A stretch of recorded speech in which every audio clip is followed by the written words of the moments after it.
Hello, and welcome to The Big Four. I think this is episode number 7 or 8, somewhere right around there. I'm Austin. I'm Jake. I'm Grayson. I'm Mark. Mark, he's new. So we have a little tradition on this podcast. If you're a guest on the show for the first time, you've got to tell us every team you support, break it down by sport. So go, you're a basketball guy, talk about NBA.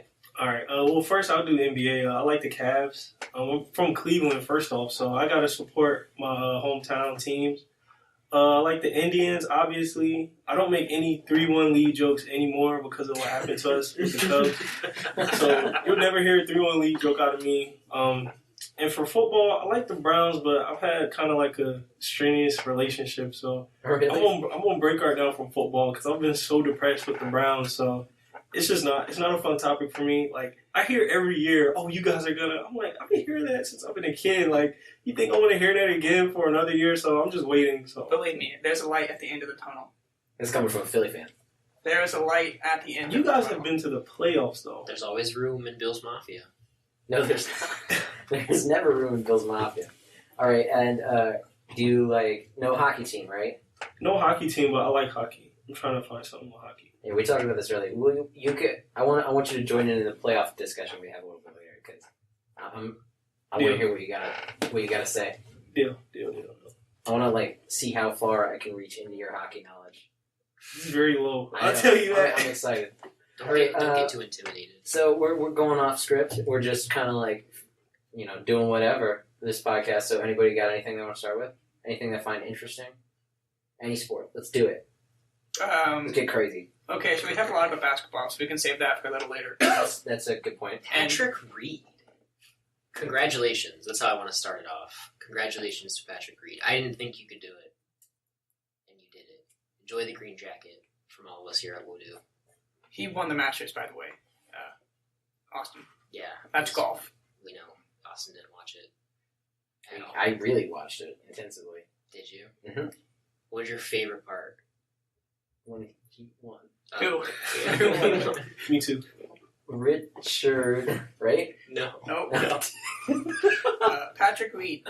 I basically said that. Yeah. But it was pretty decent. there's something happening pretty important in a couple weeks. That's the NFL draft. Oh yeah, I keep I forgetting wanted about to that. push. I was going to ask if we could push the Well, mock yeah, draft segment we're not to next gonna. week. I'm not gonna really jump into this. We'll mock draft next week. Yeah, I'm not gonna really jump into this, but there's a lot of quarterbacks in this draft. A lot of good quarterbacks. People like to say. At least 2 You know, quarterbacks. the guys like, Darnold, Allen, Mayfield, everyone's talking about Lamar Jackson. No Rosen? Josh Rosen. Rosen, yeah, okay. absolutely. And I read an interesting article recently by ESPN talking about how bad NFL scouts are at really looking at college talent. And it gave a list of all the draft years since, I believe it was 1999, and they said who they thought going in was the best quarterback. For instance, 2014, the number 1 rated quarterback was Johnny Manziel. Number 2 was Blake Bortles, and Derek Carr is at number 3, Teddy Bridgewater number 4, and Jimmy G was number 5. That's a little undervalued. Now, in my mind. 2015. I remember that draft. That was a pretty good year for quarterbacks, 2015. Would you say it's probably the best year in the past 30 years? It's up there. I believe 3 of those 5 you listed went in the first round. I know Jimmy and Derek Carr were second round draft picks. Johnny Manziel was late first Johnny round. Manziel was 26. I don't know. I still think the first round is the best. Blake Or, was sorry, fifth the round, or was the 2015. 2015. 2015 had featured incredible 2 quarterbacks. Heisman winners. Yeah. Oh, yeah. Marcus Mariota and James Winston. Yeah, Marcus Mariota was the highest rated quarterback coming out of college. That's not even right. The self-pass touchdown. Jake, if you were to kind of give you insight, who do you think from that draft has the best quarterback NFL career? Out of 2015? Yeah, 2015 quarterback. Out of all the quarterbacks you can remember, because we know. I mean, Marcus Mariota has a playoff win. Wrong. He does. No, I'm talking about your answer was wrong. Oh, I He mean, definitely has a playoff win. I remember that. Jameis has a felony. Not much else. Bryce Petty's trash. Yeah. Um, So just take a guess. Wilson went with Andrew Luck, so that's not the answer. I don't know. I'm at a loss. Just give us a guess. Okay, 2015. in your opinion, who has the best NFL career out of that class? Yeah, just give it an opinion. All right, I guess I'll say Marcus Mariota just because I don't know the. Austin, would you like to give us the right answer? Brett Hundley. It is Brett Hundley. Serious That's a question. Do you think people are overrating mobile quarterbacks like in the past few years? Oh, 100%. Oh, Yeah. Because it's like kind of popular now getting a mobile especially quarterback. coming out of college. Uh-huh. I think I have very strong opinions on someone like Lamar Jackson. I think he is an incredible athlete. He has an incredible talent, but I don't know how that will translate to the NFL game. And I look at quarterbacks in the past, such as Michael Vick, an incredible talent, doesn't have any playoff wins. Guy like in the old days, Randall Cunningham. Michael Vick doesn't have a single playoff win? No. What? Are you kidding? Yeah, not even when that miracle season with the Eagles. Yeah, like guys like Cunningham, they never really did well. You look at the greatest quarterback, guys like Marino, Might have some- Touchdown Tom. I mean, all these guys aren't mobile quarterbacks. So, but now the college game is changing to where there are mobile quarterbacks, and we've seen quarterbacks come out of college have to change their game in the NFL. Brett Hundley. He's always been a shining star. You're right. That's not bad. But we see, like, wrong. people talked about Russell Wilson being too mobile. Well, I would love to have Russell Wilson, but talking about Carson Wentz now having to change his game to protect himself. So there's a difference in being mobile and always looking to run. If you kind of have that passion mentality in the back of your head, you can translate. But yes, I think mobile quarterbacks are overrated for what they can do in college. It's easy to outrun a college linebacker. It's not easy to outrun an NFL linebacker or even defensive tackle. In my opinion on Lamar Jackson, I think him and Tyrod Taylor obviously have very similar That's another one. similar styles. But I think Lamar Jackson's a better version of Tyrod Taylor. I would This like- is coming from me. I would like to see whoever drafts Lamar Jackson in the preseason put him in both roles. Well, you know what's really interesting? Why not? I mean, put him in a receiving role and then put him in a quarterback role. See what he does with both. I mean, that's what spring training is for. I mean, because Lamar Jackson never threw for over 4,000 yards at Louisville. I mean, and then what's to say he can't be like a two position player? I mean, it's never really been done. But what if he was? He could be the Otani of the NFL. No, I mean, like seriously, like you're the backup quarterback, but you have another role in some kind of running or receiving role. That's a good point. Like in football, you have all these athletes, and then they only want to put them in one position. But Yeah. with a And lot then of other runs to sports, that even position. baseball, like they'll put them at third, second, like even short. But with football, we keep people at the same positions. Why? And it's like, look at crazy talents. Like for example, Tim Tebow, he was at quarterback. What if they would have tried him at something else? Like what?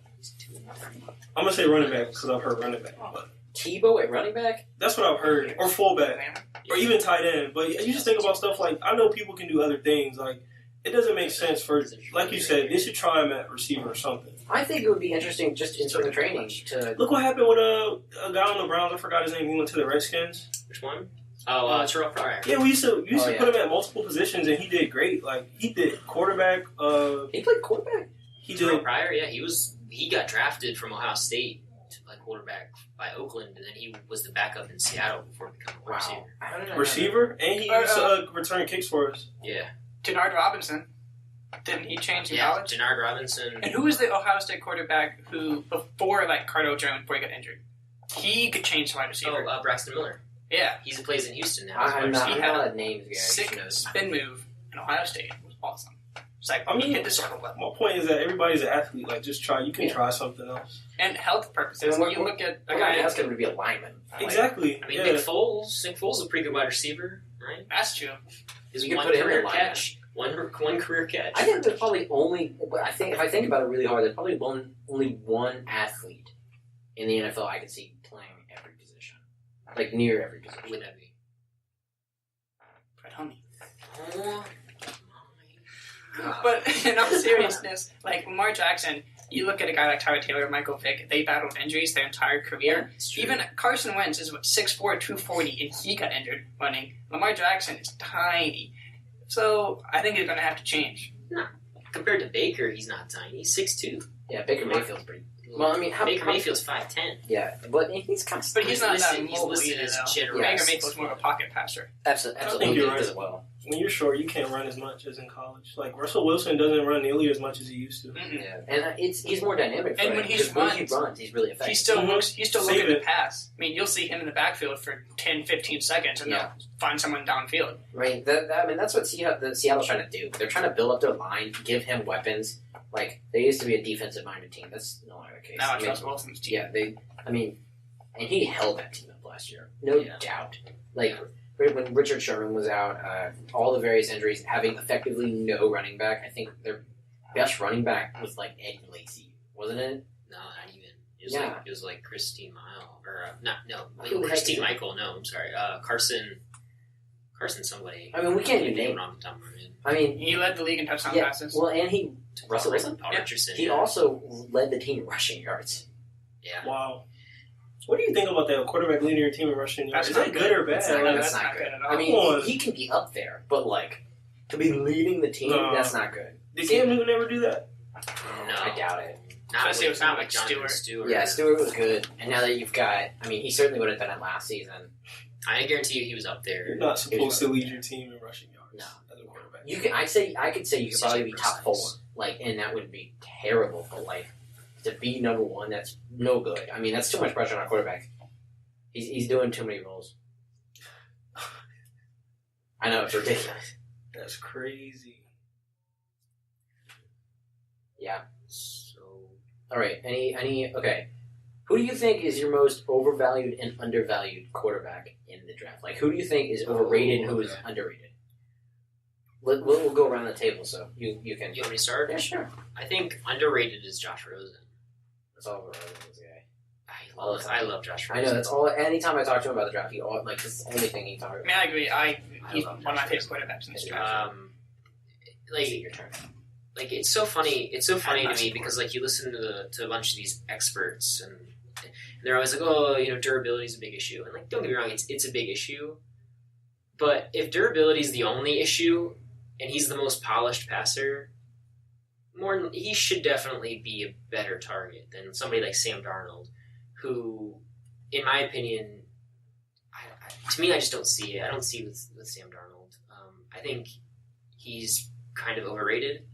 Because, like, UCLA isn't necessarily a football school, and USC is, and USC got housed by Washington, and they lost to Washington State. And watching that game against Washington State, Luke Falk, who is like a 4th-round projected quarterback, outplayed Sam Darnold, and Sam Darnold was the presumptive number 1 overall pick going into the season. Like, he was the Heisman Trophy winner, predicted, and he just to me Sam Darnold, like, there's an issue there. If you have that much hype going into your season, and you have Ronald Jones II as your running back, he should have had a way better season, and they should have done so much more in the Pac-12, and they just didn't. Yeah. So to me, underrated Josh Rosen, overrated Sam Darnold. I agree with that. Yeah, I think that's really good. Josh Rosen, I liked him all year, like you said. And when I look at Darnold, it kind of reminds me of when Matt Barkley returned for his last year at USC. He had all the hype coming into the season. He was coming off a good year, and he didn't really perform. He fell in the draft, and his NFL career hasn't really developed into anything. I've said what I said about Lamar Jackson. I think he's a phenomenal athlete. He's a phenomenal talent, but I don't know if he can do what he's doing right now in the pro level. One of the most interesting is I look at Baker Mayfield, and he's obviously been in the spotlight. People says he has the it factor. I think he's pro ready. Just the way he plays, he's a good pocket passer. He has a good arm. Oh yeah, no. Imagine what he can do for a small market team. Exactly, like Arizona. He's gonna draw viewers. Like, if he goes to Cleveland, Cleveland, Buffalo. Hell, even Miami. They can. Like, he brings people in. People want to see this guy. I said it. I'm not sure if I've said it on here. I've definitely said it to Grayson. I think the best football game I watched last year was Oklahoma, Georgia. Oh yeah, by far. Triple overtime. Wasn't that game? Didn't Georgia was like up that game, right? Yeah. Then he mounted that comeback. Yeah, it was pretty back and forth, especially in the first half. Though they were kind of trading blows. Oh my god! And then that overtime. Holy cow! It ended up into a shell. Yeah. So what do you think? I'm just here to listen for this part because I'm not as knowledgeable for college football. He's a hermit. He's the hermit for football. So. No, that's right. You're get him back in. Get him back in. All right. I'm actually on par with you. I think Sam Darnold is way overrated.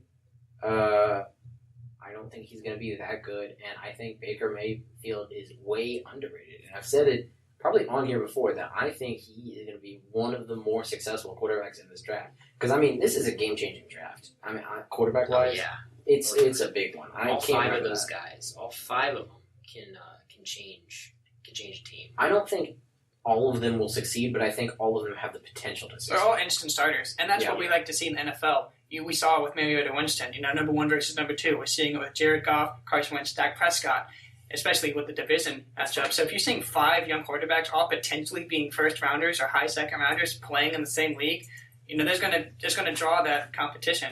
Which one's going to succeed? I'm really excited to watch it. This is a great. I mean, you got Barkley, you got Chubb. I mean, this is just a good draft class. Do you think that's good, for the league having a bunch of young quarterbacks? Because I remember, back in the day, it wasn't a lot of young quarterbacks. Yeah. Now it's early 2000s. I mean, early 2000s. I don't ever remember it being like this. Right. Is that good? I think it's a positive change because I do too. Because as the quarterbacks get younger, as teams get younger, it helps them relate more to the fan base that's just starting to get into football. Absolutely. I was going to say, it really relates to you. And we're seeing that in all sports. You look into NFL, these young guys coming in, making an immediate impact. Same with NBA, these young guys coming in, making an immediate impact. And the kids like to see that. They see these stars in college. They see them, especially kids our age, who say, this kid's older than me or younger than me, and he is an NFL star, an NBA star. So I think it really resonates with the younger crowd. And yeah, I had that realization being 21 and knowing that the starting quarterback or knowing that like in this past draft class, just knowing that that they're the same age as me, it's crazy to think about. You're watching guys that are your same age, or even if I'm watching the NBA, you're watching guys that are younger, way younger. The stuff they do is crazy. A young quarterback leading a team, they're leading grown men, people that could be their dad into the playoffs or potentially into the playoffs, and it's that's just nuts to me because when you think about it, baseball. Think about baseball. How long you can play it, and you got a 20-year-old leading a 39-year-old. You got Trey Turner who's leading off. He's 24. Right. No. How old is he? Well, regardless, you got Trey Turner leading off last year. When you got Jason Worth, who's been in the league forever. Yeah, he's 24. It's crazy to me. You have to, in professional sports, you just have to set your ego aside and let these guys come in. Particularly in team sports like baseball. Mm-hmm. Well, I mean, you look at David West. I mean, David West is old. He's Granddaddy West. But he is able to set aside his own ego, being a former All-Star back when he was in Charlotte. Being able to do that. Not Charlotte, excuse me, because they're the Hornets now. But back when he was in New Orleans. With the Hornets. Regardless, anyway, sorry. But you know what I mean? It's more of the old heads kind of help these new guys get acclimated to what it's like being a pro, and then that's when their leadership. That's when the leadership there comes through, and then the leadership aspect of these young guys comes in, and they can make stuff happen. They make really cool stuff happen. And I think we talk about how it resonates with the younger generation and the older generation, because they can remember back when it was, Elway Marino coming in the same draft. Kelly was in that draft too. So they remember having the young quarterback tool, and now they get to see it again in a different kind of era. So I think they can kind of resonate it with it too, because they've seen this their entire lives, and then the young people like the young quarterbacks. It's good for ratings. I mean, to have fresh faces, people are gonna want to tune in. Who's this? People they don't want to see Tom Brady year in and year out. They want to see new people. Think about to finish my point, I was going to say you're cool. With the young people, I think it's okay to not be ready for the spotlight, because you have, like y'all said, you got 5 guys that seemingly ready, but it's do they really know what it takes to lead a group of grown men through a rookie seat?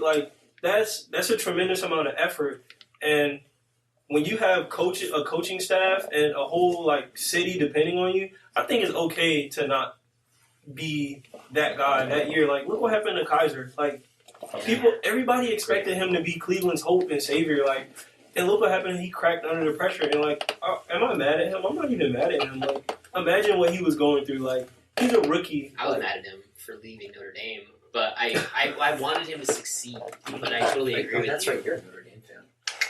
That's weird. Well, yeah, I mean, you just said they come in and the city is counting on, especially a hungry city like Cleveland, or when Carson Wentz came to Philadelphia, or someone like Ben Simmons or Joel Embiid. It's this is our guy. He's going to take us there.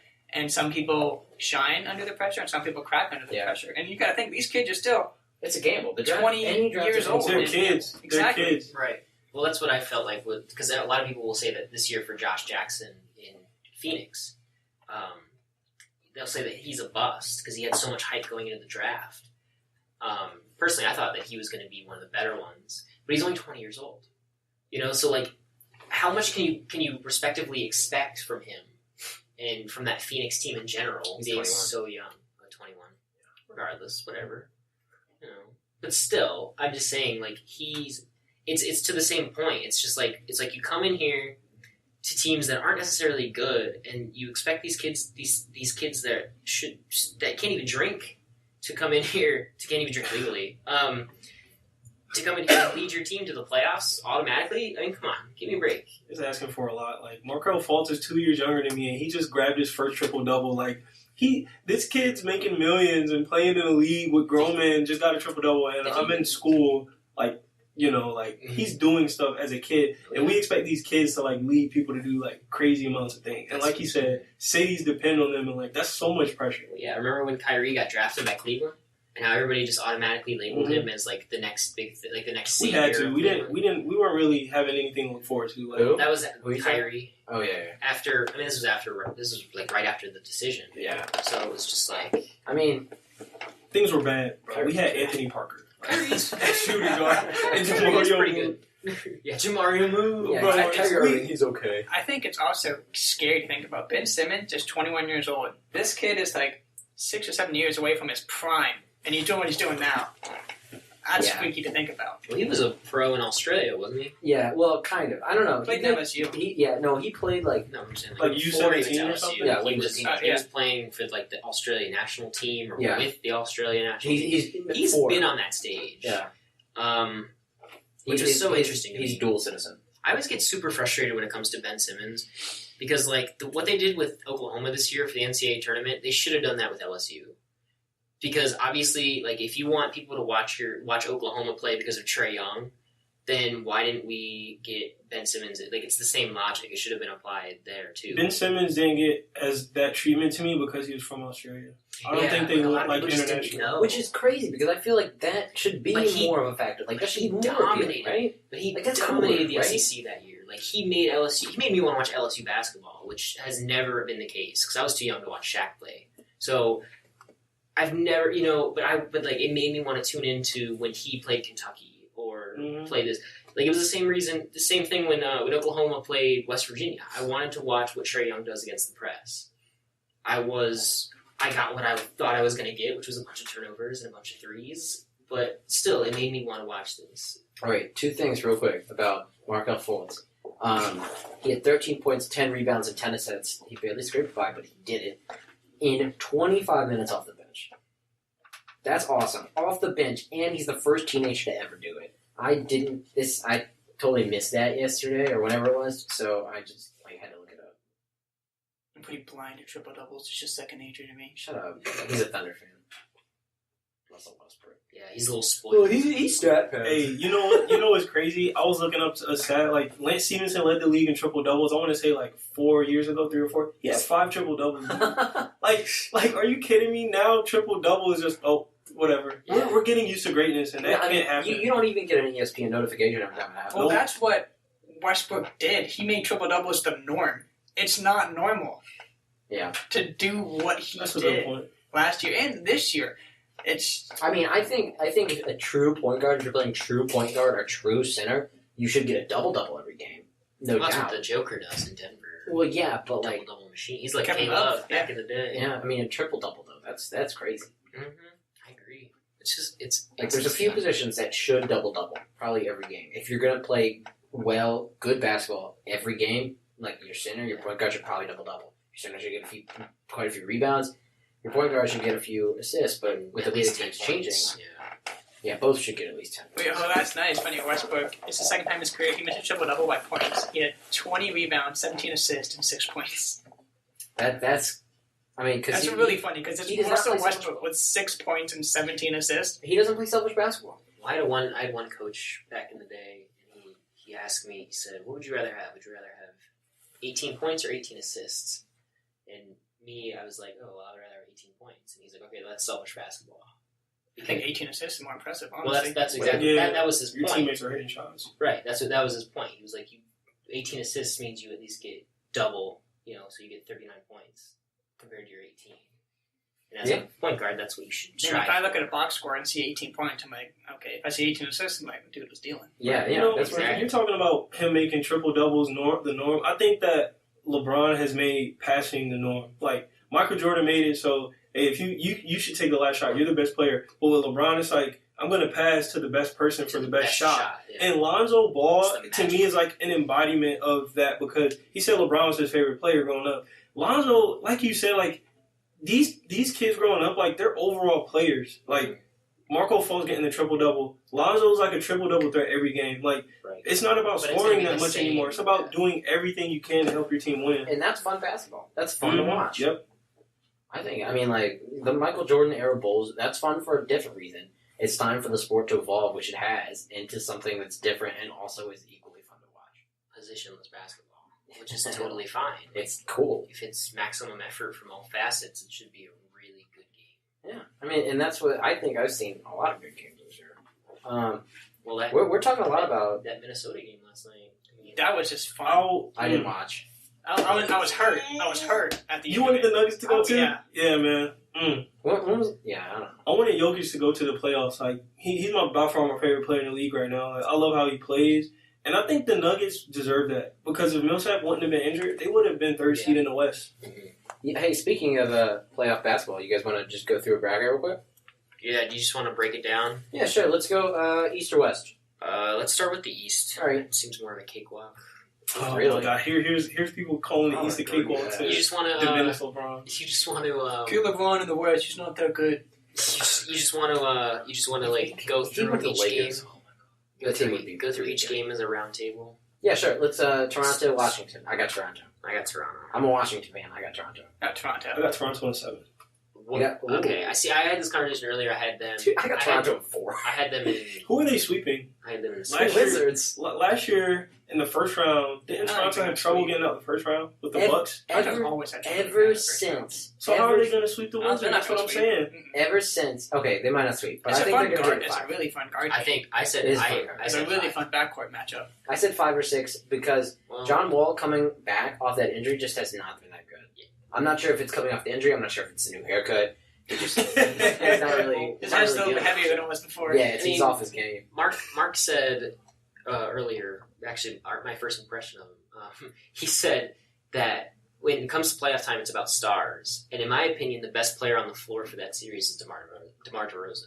Yeah. I think it's I think you're right because I think I would argue that it should be John Wall if he wasn't injured. But he was injured. He's still a little sluggish. He's dealing assists pretty well, and then Bradley Beal has not done very well. Could you imagine a fully healthy John Wall and Brad Beal going against Kyle Lowry and DeMar DeRozan? Yeah, no, that would just be fun. That would be fun. But Bradley Beal's been off his game. John Wall is not playing at his peak, and I think they both could push it for the playoffs, and I see that being a possibility. I don't think it's out of the question for Washington to win, just because they've had a lot of. They've had a bad situation this year. I think that on the battle of the boards, man, Toronto should have no problem beating Marcin Gortat. Oh, absolutely. We need a new center so badly. Oh, Wizards bench, you guys are killing. Like you guys really need a bench, and that's killing the rebounding too. Because who's rebounding off the bench? No one's rebounding off the bench. We've got Jan Mahimi. He occasionally gets something. Kelly Oubre is not a rebounder by no means. Mm-hmm.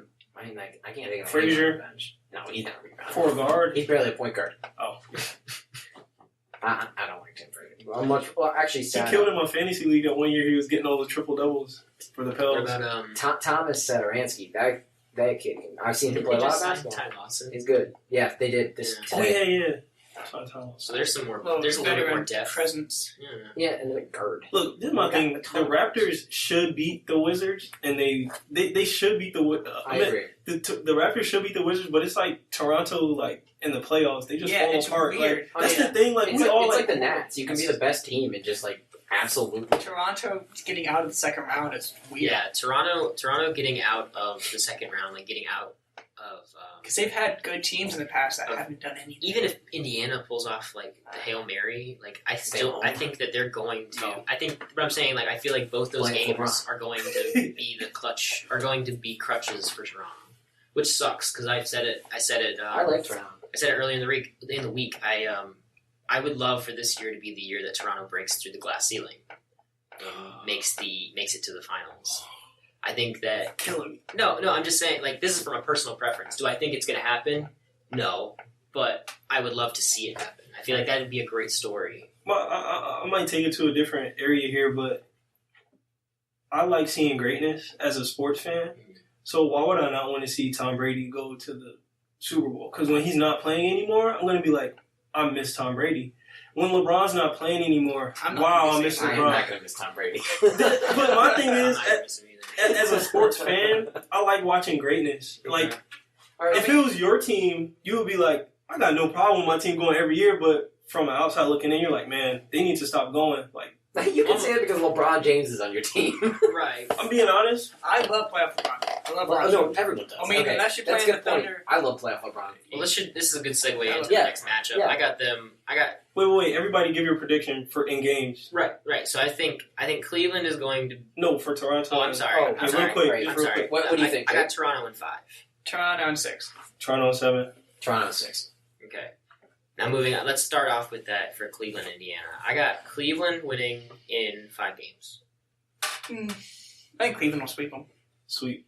Sweet. I don't think Oladipo can handle the pressure. I think the Fieldhouse is a tough place to play. So I think that for that game 3, I just think that with Cleveland being a lot younger now, I just think that it's going to get to them. I mean, 5 games is just like 4 when it comes to this series. I think the only way Indiana wins a game is if Larry Bird comes out and gives them.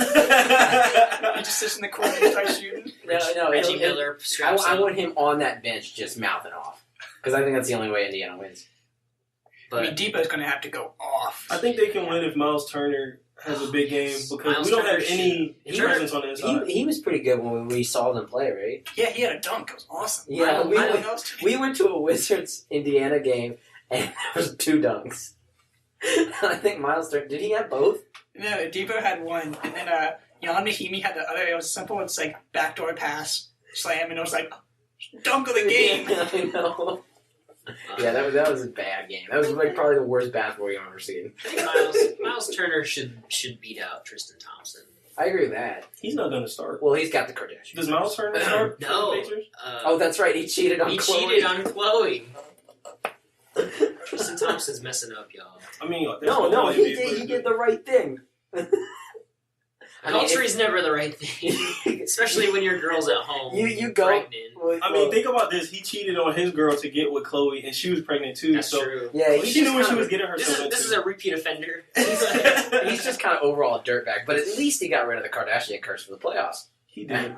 That's He true. did. I mean, look what they did to Kanye. If you're gonna be a dirtbag, just be a dirtbag now. Well, Then just get- Hey, look, we're acting like all NBA players don't do that. He just got caught. that's true. That's true. what is it? A fair bit of people do that. Don't J.R. Smith has 3 families. So what are you talking about? Dwight Howard has 20 kids. Oh yeah. No, I think Not 20, but not 20. He has a lot of kids. Though. I mean, Come on. Kobe. that's just how. I think he has 9. Shaq has. How many kids does Shaq have? 11. No, He's a you're lying. doctor. The only Yeah, one I know, Dr. Shaquille O'Neal. the only one that I know is Dr. Sharif or whatever. Sharif O'Neal. That dude probably has 10 or 11 kids. Remember Charles Barkley was like, "Can you name all your kids?" And Shaq was like, I mean, Shaquille O'Neal only has 5 kids. 5? Yeah, he's only got 5. Look up how Dang it! look up how many. Inside the NBA. Look up how many kids Antonio Cromartie has. He has like 18 kids. Former cornerback Dwight for has- the Jets. Dwight has 5 with 5. Okay. Oh, so he has 5 5 different baby mamas? Yes, That's a lot of alimony. That's a lot of child support. He Excuse can me. pay it. Can he? Yes. How much is Charlotte paying him? A lot of money. He's Dwight Howard. What does that mean nowadays? You know what? Dwight does what Dwight's supposed to do. What, 14 and 14? I mean, He had a 30 Can't minute He had that Too much. first rebound game. Yeah, you can't ask for too much out of him. He's not crazy in the post or anything. I think He's Dwight an Howard, old school when center, he which came is out and it's won terrible. 2 dunk contests, people were like, dude, this dude can play. But then they figured out who Dwight Howard really was, and it's I think Kobe ruined Dwight. No, bro, you know what's crazy? I remember when Dwight Howard was the beast in the East. Like, That's what you I'm saying. yeah. remember when When Dwight Howard was Orlando the went to the finals, Yeah, that's what I'm saying. When Orlando went to the finals and they lost to LA in like 5 games, or I think they might have gotten swept in that finals. I think they lost in 5. I think. Regardless, I mean, I felt that that entire team, like, I love Stan Van, but that entire team just got outclassed in that series. I mean, it was Phil Yeah. Jackson and Stan Van Gundy. They had way more talent, to be honest. right. Well, they had Paul Gasol. Like, the second best player on that Orlando team was what is it, Hidu Turkoglu. Turkoglu. Guys, let's move on to 76ers Heat. Oh, Because we've been, we've been rambling. I know, but I like it. But This one hurts me. I'm gonna start off. This one hurts me as a Heat fan, Mhm. but I think we're gonna win maybe a game. I think we're gonna win 1 game. I think we're gonna win. I got Sixers in 5. Is it Sixers in 5? I got Sixers in 6. me too. I got 6 only because they are a young team, and I want to see. I don't think Ben Simmons is going to crack under pressure, but maybe some other guys will have a tough time getting going. I think they're not going to perform as well in Miami. I think Hassan versus Joel Embiid is gonna be so much fun to watch. No, Both guys talk way too much trash. It's gonna Okay, be- that'll it's be gonna fun. be so I great. agree with that. Joel Embiid is probably no. I'm gonna be it. He is the best trash talker in the NBA. Yeah. What scares me the most He's about Larry that Bird series, level. I just want Embiid to stay healthy throughout the playoffs. Absolutely. Like, because Yeah. we know he Well, can barely Embiid, get through regular He season. might not play game 1. Have you seen? Yeah, that's true. Have you seen? That would probably that could warrant a Heat win. But have you seen him with his mask on? He looks No, like I haven't. he has Let me the see. old It's pretty Kyrie. terrifying. I'll pull it up in just a He second. got the old Kyrie mask, the Dark Knight mask. I thought the NBA banned black masks. Nah, he was wearing it the other day. He posted a picture on Yeah, Twitter. it was on Bleacher Report. I think I sent it to you guys, right? Yeah, Did I you? saw it. Did you send it to me? No, yeah, you did. Hold on. I think you sent You, it to us on you Twitter. can pull it up, but okay. So I get 76ers at 6. There's justification. Let's go Boston, Milwaukee. This is interesting. This one's really interesting, and I'm going to go for it. Hot take: Milwaukee wins in 6 games. I have Um, Milwaukee in 5. It's a hotter take. Yeah, you're right. That one's that's a boiling take over there. I think the Celtics are really well coached. I think Yeah. they still have talent. I think Celtics can pull it off in 7, especially at home. I'm gonna say Bucks in 6. He looks like MF Doom. You know, but I'm gonna say Bucks in 5 or Bucks in 5.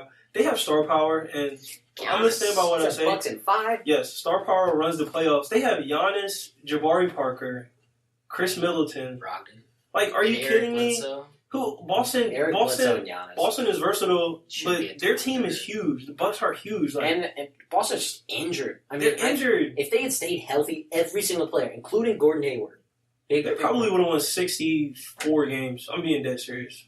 I think that's low. 64? I think that's a low estimate. I think that I think Boston. they were really good. If Kyrie and Gordon were healthy and played this season, I felt like Boston was the best team in the East. I completely agree. Clearly. I mean, I think Clearly. going into the season, I it's crazy because we talked about this, I think, not last year, but we've talked about this, and, like, I was convinced Boston lost that trade. I was Really? absolutely convinced. Lost the trade with IT. Yeah.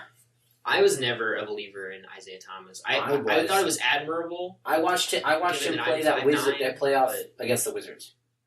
And he was incredible in that. I feel like if you realize how good of a coach Brad Stevens is, you know that the Cavs lost that trade. And I knew it as a Cavs fan. I said, wow, Kyrie's a generational scorer. Like, IT benefited from a great system. He's a good player, but Kyrie Irving is Kyrie Irving. Like, Right, I agree. I mean, I didn't.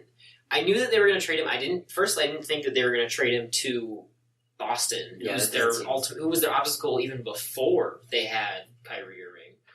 I didn't think that was smart. You never trade like the Yankees were in a pennant race with Boston. They're not going to trade with the Red Sox. You know what I mean? Like, you're not going to trade with your rival. They But should have it's- sent him to the West. But no, but I it's thought like he was this. gonna go If Minnesota. you have a player that you want to trade and you know you're shopping him, but he finds out, then it's harder to trade him because you know he wants to leave. So team give you less. So the Cavs were put in a hard position. So it's not like they didn't want to give him to Boston, but Boston had the best prize. Well, yeah, they had the Nets pick. Yeah. I mean, it's not much they could do because he forced the trade. It's true. I mean, somebody shouldn't have leaked it. We probably would have got Eric Bledsoe and PG. I'm telling you. I thought the Eric Bledsoe thing was a little bit more viable. I never once believed that Paul George was going to go to Cleveland. I didn't think he was going to go to Oklahoma City either. Neither did I. I thought if any Paul George to OKC. Especially for that trade. I thought he was going to be the Wizards with Sabonis and Victor Oladipo. I don't know. I thought if anything, looking back, I thought PG was going to go to Boston. Actually, I thought that Boston was going to give them the Nets pick for Paul George, and I thought that was a better fit. But then again, I also thought that potentially they could have had Jimmy Butler and Paul George in Boston. That's stupid. Nets pick for PG. That's 1 year for a pick. I don't know. Yeah, I mean, they got the best deal. I love Danny Ainge, so like they got the best deal. It's a wizard. With the Kyrie trade, no doubt in my mind. Because like you said, he's a generational talent scorer. I mean, I would much rather have had Kyrie Irving than either Jimmy or Paul George, which is crazy to think because like they're defense heavy, and I'm a defensive guy. So You guys want to move on to the West? Yeah, I'm sorry. We keep. No. You know, this is what we do. But like, here comes the toughest one in my opinion for me. You're stupid. You're kidding. No, I'm not tough like this, but I feel like this is a gross injustice to Houston because Minnesota's not an 8th seed. You know, like normally who in the West is an 8th seed? San Antonio. Yeah. Okay. Actually, I agree with that. Well, because Minnesota got boned when Jimmy Butler went down, right? But now he's not down. But now, like, okay, so I'll get to that point later. Regardless, I have Houston winning in 7. I have Houston in 6. Houston in 6. What you got? I haven't even thought about this series yet, but I'm going to say Houston. I'm going to say Houston in 6. And the Rockets haven't really been battle tested, to be honest, in my opinion. And D'Antoni as a coach really hasn't been battle tested. He's never been to. Has he been to the Western Conference Finals in his career? I don't even think the Suns made it there. No, they got out. Beat by the Suns, by Spurs, in the semis. But the Timberwolves, if Tibbs doesn't kill his players with minutes, yeah, I really don't know how that series is going to go. It's going to be so funny because, well, not funny. It's going to be a great clash between coaching styles because D'Antoni, you know, he's double the offense, half the defense, double the offense, and Coach Thibodeau is the complete opposite. He's double the defense, half the offense. All right, I got Houston. I don't know. In 5 or 6. Well, because when Butler was 5.5, I got them in 5.5. I remember preseason I talked about Minnesota's going to be good this year. That's one of the things I got right. One of the onlys. And then before Butler went down, LA was going to be great. So. Before Butler went down, they were like consistently the third best team in the West. They were better than Portland. They were better than Utah. They were better than Oklahoma City. They were that third team. Mm-hmm. Yeah. And then the injuries happened, and they dropped. So can they get back to what they were before all the injuries? That's just the question. I agree. All right, OKC versus Utah. I love this series, but I'm gonna take Oklahoma City. Star power. I got Oklahoma in 6. I got Oklahoma in 6 as well. I got them 5 actually. I got them in 6. OKC. No, I got them in 6. I got 6. 5. 6. I think I'll have a couple heart attacks, and I think this could go to 7 games because with the Thunder, they have the star power. They absolutely have the star power. Always brings them up out of nowhere. But you don't know. We'll be talking about hockey, and then he'll bring up Billy Donovan. But I don't know what Thunder's going to show up. Is it going to be the? You need Brody. Is it going to be the playoff experience? Is it going to be the 15 and 15 Russell Westbrook, where he takes 13 shots a game? PG is he had a terrible shooting slump after the All-Star break. Is PG going to start shooting the ball well? Is Melo going to be catch and shoot? Are they going to be able to run the pick and roll with Adams, or are they going to get the Paul George takes 4 shots a game, Carmelo Anthony goes 1 for 7 from 3, and then Russell Westbrook puts up 30 shots? Hey, what Thunder are we going to get? I'm telling you right now, this is how the playoffs works. You need a bucket getter in the final minutes of the game. The Jazz don't have that player. OKC has 3. Yeah. They have 3. Yes. The Jazz don't have one player. Hey, we need a bucket. We're down 3. Whoa, now. my boy D. Mitch. He's a rookie. He doesn't matter. No. I'd put the ball in D. Mitch's hand. Look, he's a rookie. You can't put that kind of pressure on him. But if you are in the playoffs, that's still only one player. They have 3.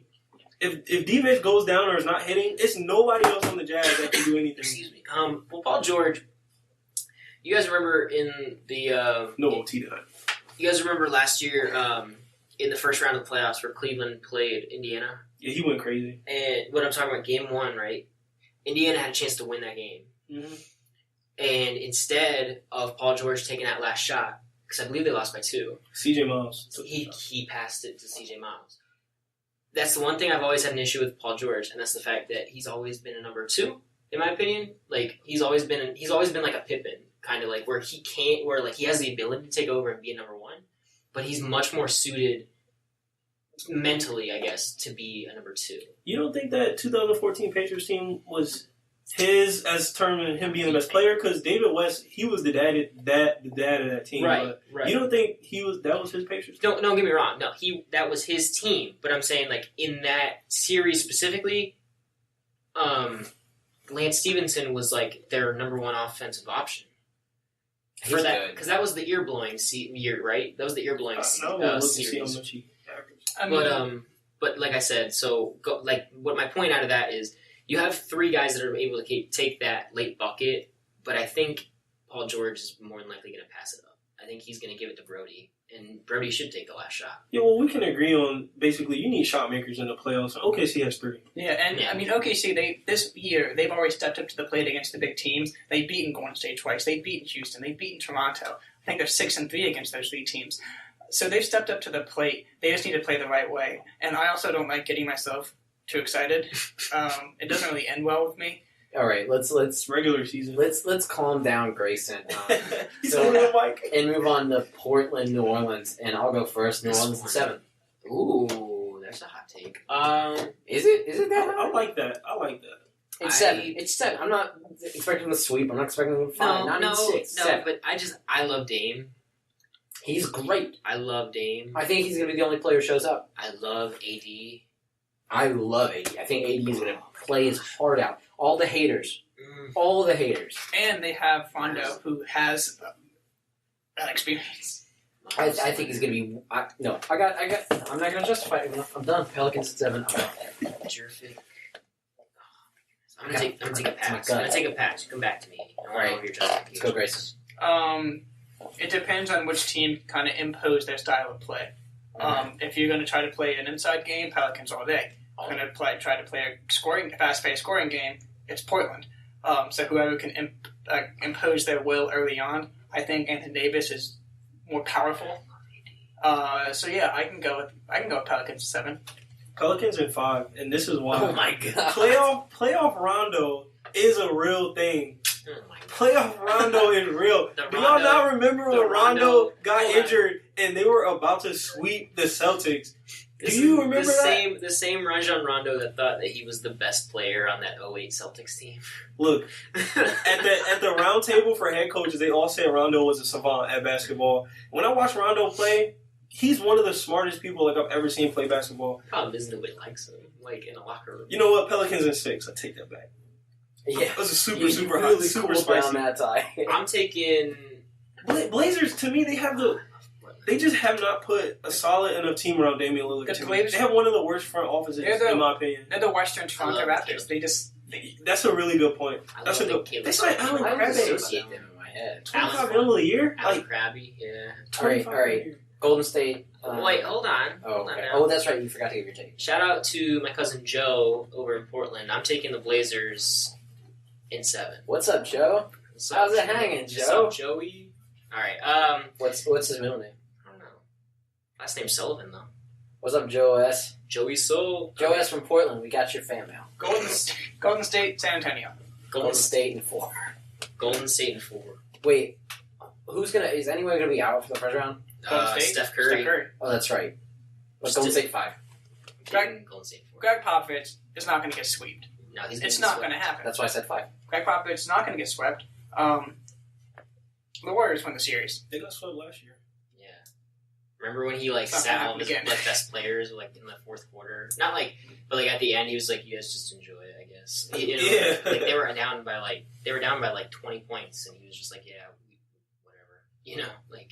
Well, they also had the like when what is his name? Kawhi Leonard. Yeah. Oh, I was totally guessing. I was saying that jokingly. Oh, yeah, Like, that was oh, you would me. never forget Kawhi's name. He got injured. That was kind of like that sucked. All right, here's a let's sidetrack question. Let's just get crazy with it. God, we're already 50 minutes in. It's gonna be a long one. Will Kawhi be in San Antonio next year? No, he's gonna be in Miami. Shut up. No, I'm telling you right now. Pat Riley works his magic, man. I don't care how many teams it's going to take. Pat Riley, if any GM is capable of getting Kawhi to your team, it's him. He has the cap space to pay him. To me, that's a sensible. And they need a 2-guard, so it's a sensible fit for me. Kawhi and LA. Biased aside, Everyone's going to LA. Everyone to LA. just because he went to San I hate Diego the State. LA narrative. It's so annoying. This Me is too. right. It's overplayed. Right. I'm just kidding. I don't think Kawhi's going to be there. I have no idea where he'll be. Dallas. Go ahead. I think he's going to have a long talk with Pop over the summer. Like LaMarcus. Yeah. And Pop will either set him straight or let him fly free. Pop knows what he's doing. They say if you Never want guess something, against Pop. Let it go. If they come back. Never guess against Pop. I'm gonna say that I said Kawhi would leave like before we were on the mics, but I really don't know. To be honest, my gut says he's gonna stay. He's such a My San gut says Antonio player. he He's is. quiet. He doesn't talk. He plays his game. He's not flashy. But Well, literally, is that because that's Kawhi, or is it because he's in San Antonio? No, I think that's I think it's Kawhi. Kawhi. because he was like that at San Diego State. No, he wasn't No like clue. that at San Diego Well, I State. mean, Yeah. not as much, but like he was. okay. I just You think, gotta see highlights. This kid has emotion. Like, whoa. I just Yeah, I think haven't the seen way any he motion. plays in the NBA, there's no better team than San Antonio. Oh. I think that.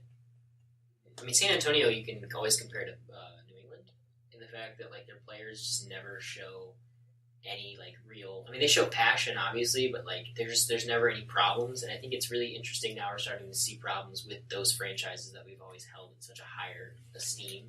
I think that's fabricated because I don't see any issues because it's all fabricated by the media. They're saying, "Oh, his uncle wants this and that," Right. and then Kawhi comes forward. He actually came forward and said, "No, I don't have any issues with this Spurs organization," and I don't think Kawhi's the type of guy to lie about something like that. So it's just the media is just making stuff up. And Ginobili, they had a players meeting, and I think it was Walsh reported, "Oh, it was getting heated in the Spurs locker room," and Danny Green and Ginobili said, "No, we just wanted to make sure Kawhi was okay because he's not really around like with practice and whatnot."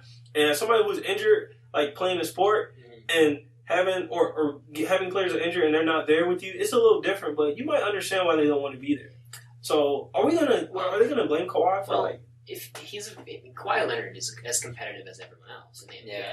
I mean, Yeah. to sit on the sideline for him is hard. So when you hear a quote from Manu Ginobili like, "Oh, well, my quad hurts too, but I'm still playing," you know, like I might be misquoting him, but I mean that was the narrative that I got out of the quote. I was like, "Oh, there's a little sad." I don't trust anything. Everybody's kind of like I don't trust anything either, man. Because frustrated. I don't trust anything because you always hear stuff and then the opposite thing happens. Like I just don't listen to anything the media says. Yeah, I mean, but I also say I was. if you're part of a team, right? Regardless of if you're injured or not, you got to be a part of your team. You still got to That's true. show I up. agree. You can't just I show agree. up on game day and be like, "All right, guys, let's get it." Like if I was in the NBA, like I'm gonna be at every practice, every shoot around, everything, even if I'm hurt. You know, like Kobe was at everything when he got. You know what I'm saying? If he was hurt, same thing with Dwight Howard. When Dwight Howard was hurt in Orlando, he was at everything. Like to me, it seems like he's not involved. Like Kawhi Leonard's just not involved. I feel like it's part of his personality too because Tony Parker was saying how he was kind of quiet and they're trying to get him out of his shell. So he's a grown man, but I think that's just how he is as a person. Like he's a very quiet individual. I mean, some animals do like seclusion when they're hurt, so I mean, it makes sense. I'm not saying that he's an animal, but I'm saying like it is a natural that's thing. harsh. No, I'm just saying it is a natural I thought thing. Kawhi was a pretty nice guy. I mean, he's a beast on the court, right? No matter what happens, I don't think Kawhi owes San Antonio anything. I don't think San Antonio owes Kawhi anything He because did bring him a championship. yeah, I mean, and San Antonio gave him a fighting chance in the NBA too. So I mean, I think That's a good point. They don't owe each other anything. Whatever happens, happens. All right, let's move on. We talked about NFL. We talked about NBA for a long time. Your pick is it? Are we going to talk hockey or baseball? No. First guess. Your pick. Let's do. I want to learn some hockey. It's hockey. Let's go NHL. Hockey. All right. This is where I shine because I know a few things about other sports, but this is where I actually know a little more. I feel a little more confident. Let's just do playoffs because it's that time. The disgusting game last night happened, and then the two other really good games happened last night. Talking about the Flyers game. Yeah, it was absolutely disgusting. My professor is a big Flyers fan, and there's we have a lot of hockey fans in that class. There's 4 students and him who all like hockey. We talk about it in class a lot, or before class. So he walks in, and we're all looking at him like this. Just right here. Right. And he's like, I don't want to talk about it. And he shut us all down. I mean, yeah, that was gross. Way to ruin it, right? Yeah, I know. We broke his heart a little bit. But yeah, let's do playoff picture? Let's go Preds Avalanche. This whole bracket is so much harder. I mean, you think about NBA, it's an indicator of talent. It's probably, aside from maybe soccer, it's probably the best indicator of true talent. Hockey is the worst. Not because players are bad, it's just because the puck bounces around. It's a weird Me and sport. Grayson were just talking before the pod. We were talking about what sports are more predictable. And But you've seen that Vox video, right? I mean, what? The Vox video where it details what sport. Oh, Yeah, you should watch it. I'll send that to you. But I mean, even more than that, the guy who wrote part of that book has done some things just on sports. The book the video is based off of, it's crazy. Just reading some of the analytics he's done. Because I like sports, studying some greater aspects, and it's hockey is the worst for it. I think something we talked about a couple weeks ago is basketball. I mean, if you're dominating a basketball game, you are dominating, both offensively, defensively, and it shows on the scoreboard. Hockey, you could dominate an entire period. You could win the shots battle, win the hits battle. Goalie makes a couple of saves, one long bounce, you lose at the end of the period. Yeah, one weird tip in. And one weird crack in the ice. Yeah. I mean, anything can happen in hockey. I love it. That's why it's so much fun. All right, let's go west because we did east first last time. So Nashville Avalanche, who do you got in win? Or how many, I mean? I got the Preds in 4. I think it's hard to say a team sweeps in hockey, so I'll say Preds and 5. I got Preds in 4. I think They lost in the final last yeah, year. they were in the final. I think you can't go from being in the final and not be just absolutely dominant. Sharks did that. No. Wait, well, okay. But I mean, a team they went from a surprise to the cup last year to one of the best, probably the best team in the NHL, particularly at the latter half of the year. They were really good. So Stupid good. do small market and big market teams work the same way, in NBA, how it does here? No, How does the salary cap work for NHL? It's a hard cap. It's a hard It's a cap. hard cap. Yeah. It's a very I mean, hard it's cap. not like everyone needs to go to LA. I mean, it's not like there's one hockey town. No, it's So small market teams aren't disadvantaged? Oh God, no. I mean- Tampa Bay is probably is the best team in the I East. put them the. Well, That's okay, big. Boston's sorry. pretty good. Yeah, well, I who put- else is pretty good? Pittsburgh's pretty good, but I'm saying a small market like Tampa Bay, they're and they're really good. I mean, the Winnipeg Jets are really good. Yeah. I mean, granted, Winnipeg's a pretty big city, but I mean, it doesn't have huge surrounding area. It's not a big metro area. Cities with this guy. He's any city you gotta ask him about, and he knows at least one fact. It's pretty crazy. I'm a geography major. But yes, I mean, Winnipeg's. Maps with this guy. It's always massive. Loves those maps. I mean, think about it. Winnipeg, it's just not a big market. Tampa Bay, it's got a lot more suburbs. I mean, and they're. I think Nashville's the best team in the West, and I think they're second or third in the West. And they kind of came out of nowhere. Not nowhere, but it's a little bit of surprise. I mean, they're a little city from Manitoba. They have the smallest NHL rank, and they're really good. But Speaking of Winnipeg, yeah, they won last night. That game was awesome. Holy cow! that was so much fun. Because Winnipeg is their first time in the playoffs, their first playoff win. The whiteout. Line A is awesome. That's Because one thing, snipe. how they would Holy crack under cow. pressure, and they had the lead. They gave up the lead, and they won in the third period, which shows me that they're ready for the playoffs. I've always been a Scheifele fan. I love Mark Scheifele. I think it's just time. Line is there. Stars are aligned. I was not expecting Line to be that confident. It was awesome. That Bobby Hull-esque shot was awesome. I compare Line to someone like Ovechkin. He's just a scorer. Yeah. He has a great shot, and he can score the puck. I think after OV retires, he's going to be the guy to step up and take that mantle. There's a difference between young guys. He came with Austin Matthews. Matthews is like a Connor McDavid, Sidney Crosby. He has a really good handling. And he distributes well. And he can score too. Yeah. But Line, he's just a scorer. He's a scorer. I mean, Ovechkin and Line, they're both guys that they're not, I would call them graceful. You're not going to see them bringing the puck up the ice, weaving in and out, and deking. They're just going to stay in their spot and slap shot. And they can get a good pass every now and then and a good assist, but they're going to shoot because that's what they're good at. And they can snipe top from anywhere past the blue line. And I think it's impressive. But so, yeah, Winnipeg versus Minnesota, I got Winnipeg in 4. Why the hell not? Let's do it. Yeah, I think Winnipeg in 4. I'm with you. I think they're going to capitalize on last night and just keep going. Full, what is it? Pedal on the metal? No, I don't know.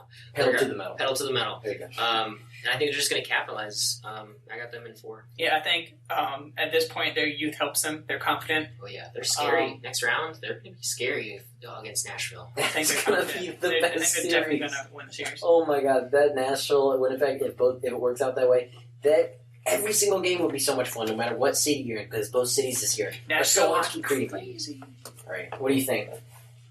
You got Winnipeg in how many? Winnipeg in 4. Yeah, there you go. Vegas and Kings. Vegas in 4.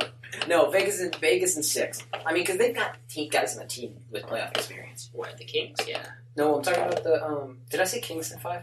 No, you said Vegas, but I thought you were talking about the Kings Vegas is kind of as a justification for them winning games. Because I'm with. I think they have James Neal. Yeah. And Fleury. Nate Schmidt. I think that. God bless him. What a playoff. I think I got Vegas in 5. I got Vegas 4. I think Vegas in 6. I look at LA. They have great goaltending. Jonathan Quick. I think he's still one of the top goalies in the league. He were the Vezina. They've been there. I mean, they've won Stanley Cups in recent history. They still have the guys like Kopitar. They still have Jeff Carter. Obviously, we mentioned Jonathan Quick, Drew Doughty. But I think Vegas. I think they're just kind of just riding this miracle season. I think they're going to look at me. I think Vegas in 6. I mean, Jonathan Quick, he's so good. And he's so clutch. He was probably your boy. That was the saddest part about NHL not being involved with Olympic hockey.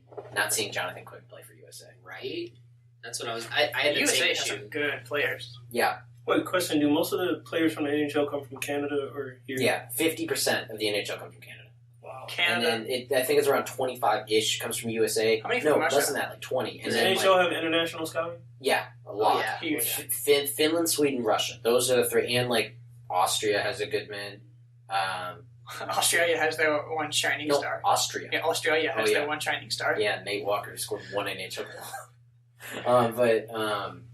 Is it as big as the NBA? International? Yeah. Is it a big deal? Probably bigger. More? Okay. Yeah, definitely bigger. I think out of the big 4, definitely out of the big 4 North American sports, it's the biggest. Well, because the NHL is like MLB. It's more MLB? Yeah. It's on the MLB's level? I was going to say, I don't know. I would imagine MLB and NHL are the top 2 international. But MLB's really up there with international. Well, the thing about the MLB and the NHL, their recruitment is not really college, it's more the farm system. Yeah. Like the NBA, NFL, you come from college straight into the NBA, whereas the NHL, you either come from the AHL, you come from a juniors league, you come from a European You want to explain to me how that works? All right, yeah. Because I know how MLB and NBA, but I want to learn about hockey. So every NHL team has an AHL team, which is like AAA. Like and then below that, they might have an the ECHL team. The Admirals were an AHL team for Chicago. And Anaheim. Not too long ago. I don't know what they do now. ECHL. ECHL for the Preds. I see. Oh, wait, no, the Preds revoked that. So, Anaheim, I believe. No. Is it not? It got weird. Who cares? They suck. But ECHL, you don't have to have that, but a lot do. It's like AA. And then you've got all the international leagues, which is the KHL, which is Russian, and also they've got a team in China and then Kazakhstan, a ton of places. And then you've got the Swedish league, which is really good, the Finnish league, which is okay, the Swiss league is getting pretty good, the German league is not that good, and that's about it for Europe. But then you've got the Canadian juniors. The Canadian juniors are a whole different. It's weird because you can play until you're like what 23. I think you can play from like 16 to 23, and that's where probably all of Canadian talent comes from. They don't play college hockey. Okay. Because only northern schools have really competitive college hockey. Yeah, you especially think in the USA, like Wisconsin. You think Wisconsin, Notre Dame, Harvard, Boston. Yeah. I think like Jack Eichel came from BC, or did he come from Boston University or BC? BC, BU, Harvard, Notre Dame. Joe Pavelski, I think, went to Wisconsin. So when you play in college, if you do you go straight to the AAA league or what is it called, or do you go straight audition for the team? Like I would go pay to audition for a G League team. Do you do that? You no, you definitely don't. You get scouted. The NHL draft is really weird. And it is. It's ridiculous. It's really stupid. I mean, that's stupid. It works, but like I don't fully understand it. But if you're good, if you're Ovechkin, if you're Sidney Crosby, if you're like some of those guys, like you probably know the names of, you're going straight to the NHL. There's no doubt about it. And then you might get down to the AHL for a rehab assignment, similar to like Major League Baseball. But it's not like the MLB where you have to go to the AHL and like prove what you're made of. I mean, like Connor McDavid was 19 or 18 when he came to the NHL. Patrick Laine is 19. And he was the second top goal scorer of the entire NHL this year. He's 19. He's Swedish, I think. So their recruiting comes from the farm system and all over the world. Yeah, it's really cool how international the NHL is. I think it's great.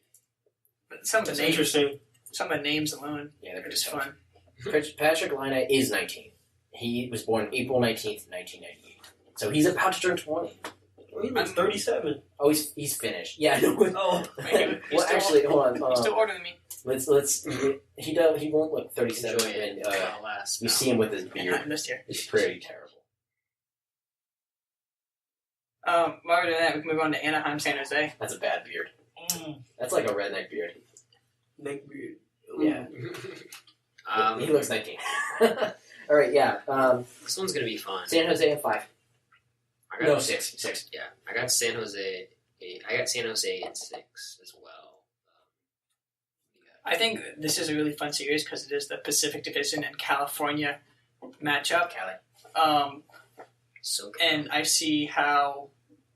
I mean, I've obviously paid attention to all year. I see how they played against the Ducks, and based off the way they've been playing recently, I think San Jose in 7. San Jose is really hot. Martin Jones. They won 8 in a row, and then they lost 5 of the last 6 games. I mean, Evander Kane.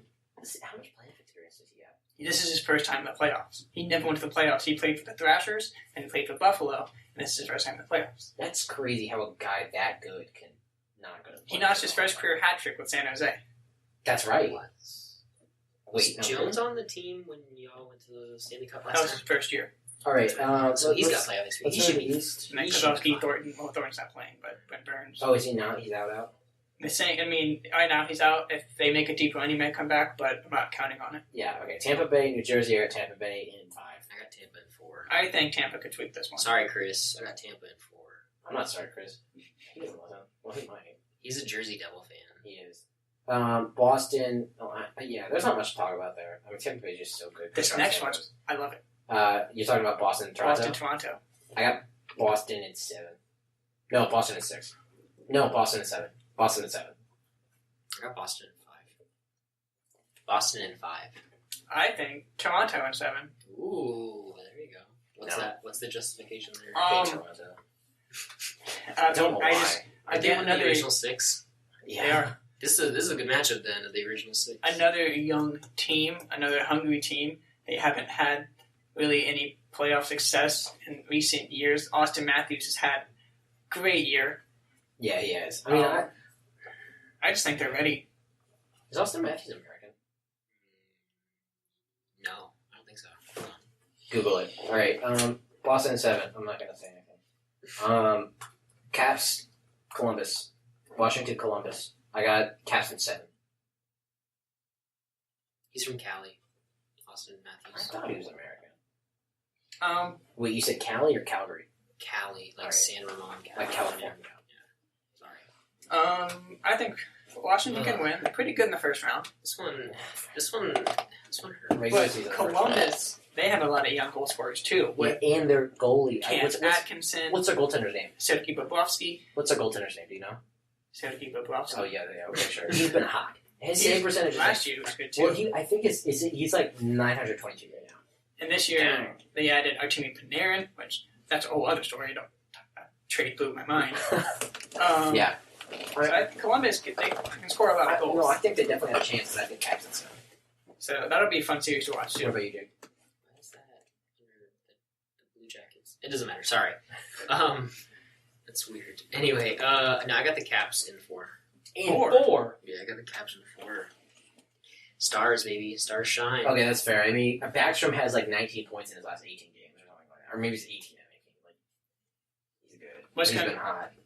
What is so funny about the Caps is that Grubauer is their starting playoff goalie. Because Grubauer's been amazing. He's been so much better than Holtby. No, it's not even better than Holtby. It's just really good. His save percentage is really high. And I think he's played better than Holtby. Well, yeah, and Holtby's. I think there's definitely room. I mean, it's like, Grubauer's not doing so hot. We got to get in our Vezina winner. Like, boo-hoo. It's like the Eagles quarterback situation. Like this year, like, we can't play Nick Foles. We got to play Carson Wentz.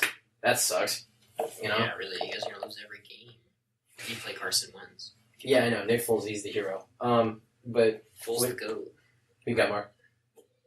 I don't know, man. I'm just listening to you When guys it comes to hockey, unless Washington is playing Pittsburgh, Unless Washington's in the second round, you can pick them. Yeah. Although I think it's a year. I don't think it's the year at all. I don't think it's a year. I don't think any year is I think last year was the year. No, I think... Well, I'm being dead serious when I think... I mean, they've got no pressure.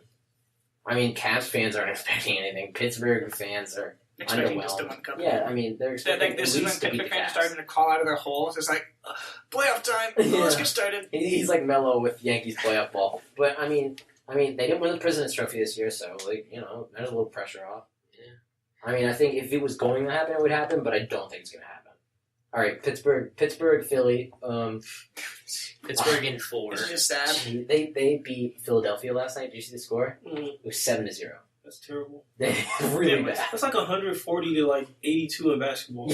Yeah, it's really bad. It's really bad. It's like 49-0 in football. 7 but hey, scores. man, I'm a Penguins fan, so I love it. I love watching it. No one else does. Yeah, no. There's Any night that Sidney Crosby gets a hat trick, I just don't sleep well. There's a little isolated spot in How Western long has he been the best player?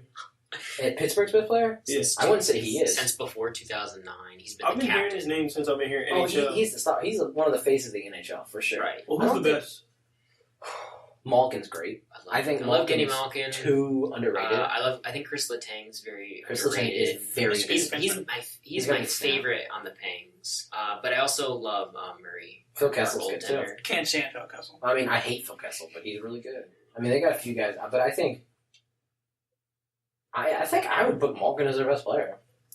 And that's fair. Honestly, if you put Malkin on any other team, he's the best player on the team. So it's just, I mean, Kenny Malkin is Scottie Pippen, but in reality, like, he's probably better. He's probably the Jordan, but he's not Sidney Crosby. So No, he doesn't have the face, and he's not, kind of like a jerk.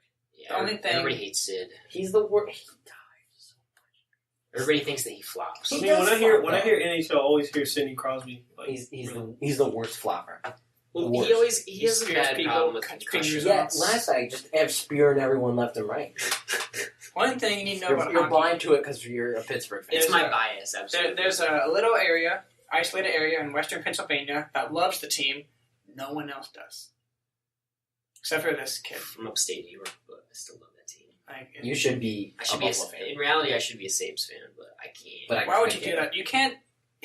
It's not good for your health to be a Bills fan and a Sabres fan. Yeah, I know. That's what I was just about to say. Like, maybe one. You know how many tables I have to break to be a Buffalo Sabre and a Bills fan? Too many. That's a lot of tables. Too many. I like the I don't- fights in hockey. WWE doesn't Yeah. pay me that much. the Hockey best fights are part. fun It's the Yeah. best part. because they just let it happen.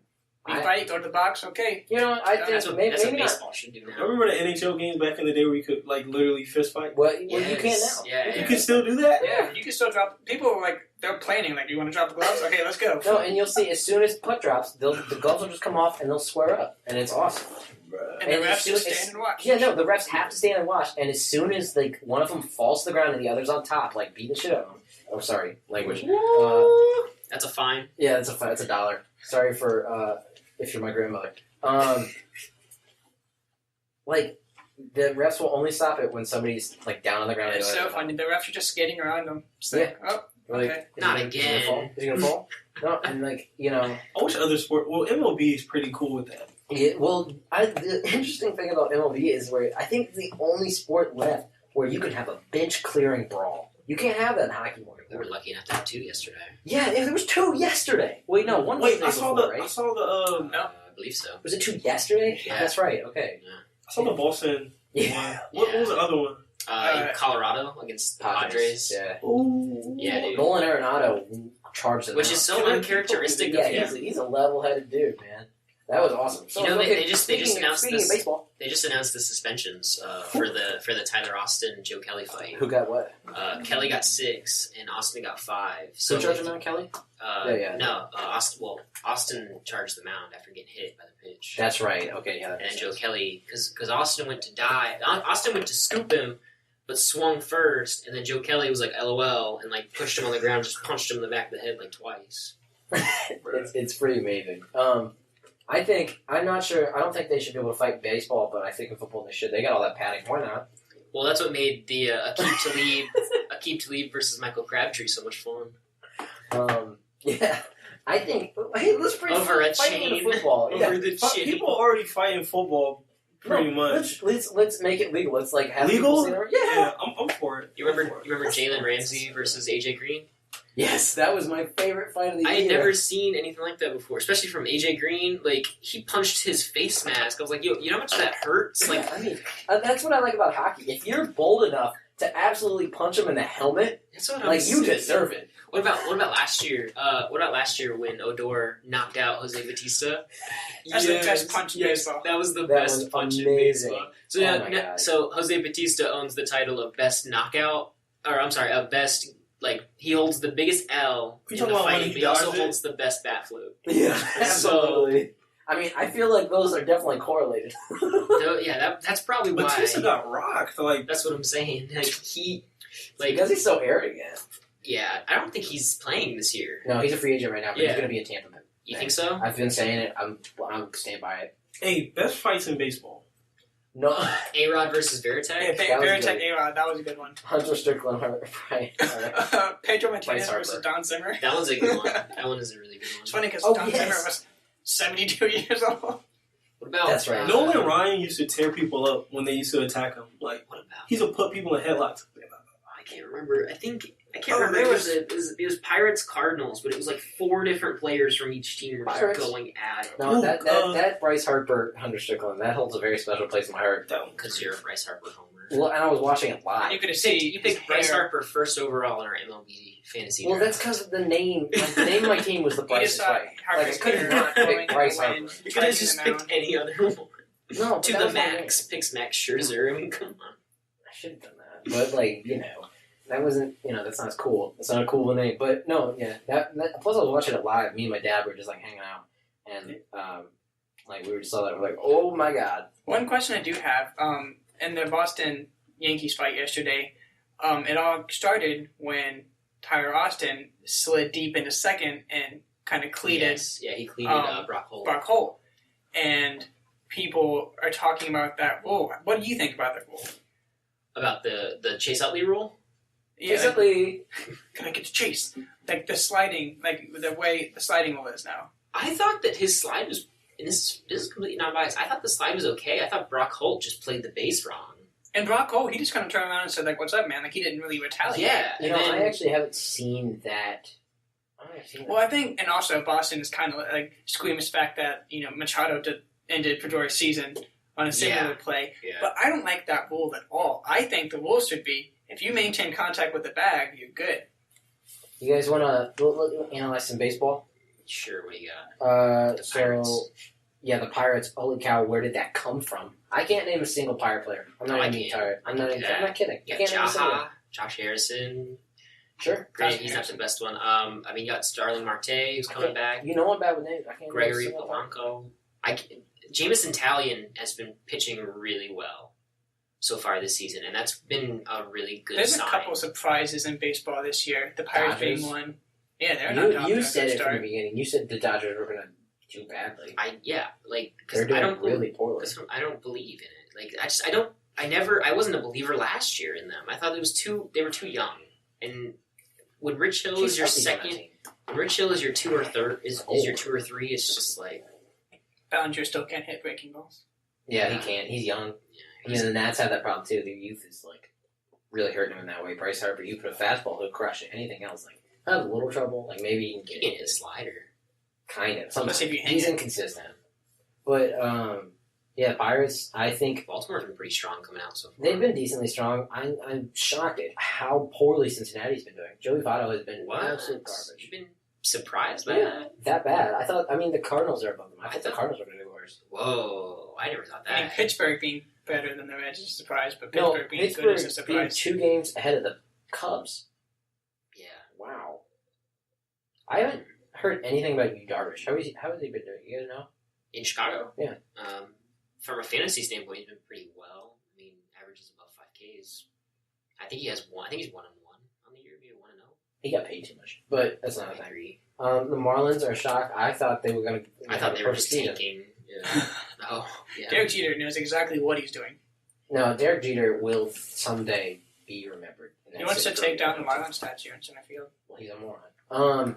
He wants to do a what? He wants to take down the Marlins statue in center field. Like that giant slide thing? Yeah, he wants to take it down. I mean, good for him. I miss old Marlins Park, if I'm being honest. Me Actually, too. I went there. actually, Like that. JK on that Yu Darvish, he is 0-0 with a 5.23 ERA. But That's he has okay. 13 strikeouts in 10 innings, so It's okay. it's decent for fantasy. It's not his Max best. numbers. But I'm a little spoiled. I got Max and Steven. We have Strasburg. Severino. Yeah, that's pretty tired. No, that 14-run game the other day. So good. We're I don't talk about the Braves pitchers. Yeah, well, Sean only name- Newcomb. listen, you're batting real well. You get that. What about McCarthy yesterday? I think 2 days ago. I think- hitting his shoulder on a walk to first base. the Braves have surprisingly not. Their offense. It's been so good. At one point, they had the best offense in the league. And it's not coming from the guys you'd expect. I mean, Yeah, it's Freeman, he's no. batting above 300, but he's been walked 16 times. Ozzie Albies leads the team in home runs. Ryan Flaherty is batting well. Dansby Swanson's ERA is above 300. I Peter think Borges Dansby has a couple of Swanson? home runs. Yeah, His ERA? not his batting average. Oh, I see. same thing. They surprised me at how well, not how well they're doing as individuals, but how well they're Surprised how well they're coalescing. doing. How Man, well they're coalescing as a team. Good luck against the Mets. That's all I gotta say. Well, the When- Mets are when 10 Acuna comes up, 10-1. For both of you guys. When I'm on the Ronald Acuna gets hype up, train. when Ronald I'm gets on the up, hype it's gonna be great. But I did not it's a think. fight to get there. I did not think the Mets were going to be that good. They are dominant. And then they just got Zach Wheeler back last night. They swept the Nats.